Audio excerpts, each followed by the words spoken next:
Indian news line में आपका स्वागत है।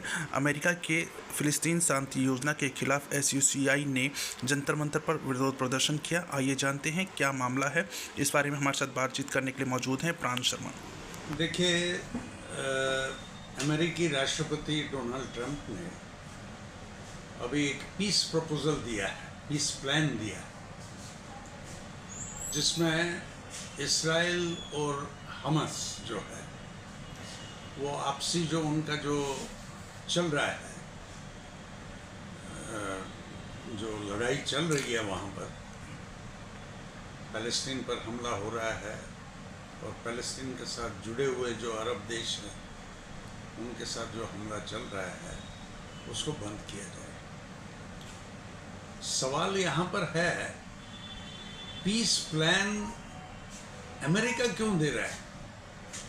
अभी जो यूनाइटेड नेशन जनरल असेंबली में जो अभी फैसला हुआ है कि 145 के करीब देश वो इस फेवर में हैं कि फ़लस्तीन को रिकॉग्निशन दिया जाए और ये युद्ध बंद कर दिया जाए, उसकी बात नहीं कर रहा है अमेरिका और 10 देश वो उसमें अपोजिशन में थे। जो यूएन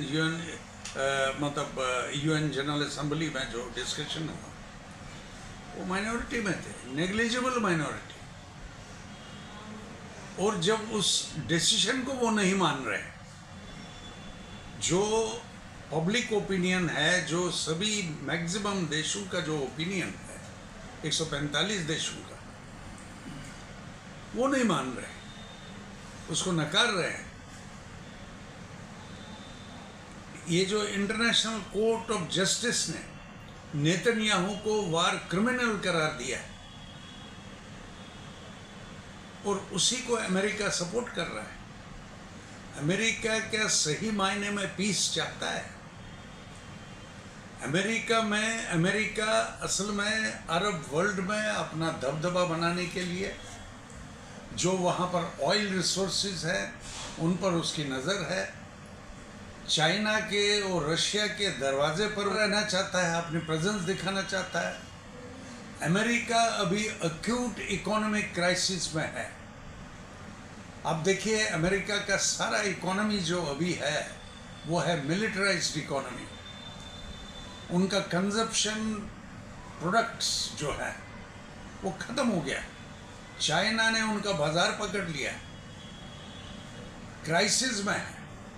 ये अमेरिका जो 1990 के दशक में जिसने WTO के पक्षधर था और सारे वर्ल्ड के कंट्रीज की इकोनॉमी उन्होंने खोल दिया, वो अमेरिका जो है उसकी नज़र थी जो सोशलिस्ट कंट्रीज का बाजार है, जो सोशलिज्म का उस समय पतन हुआ, सोशलिस्ट कैंप का, वो खुश हो रहा था कि सारा वर्ल्ड का बाजार जो है उसके कब्जे में आएगा।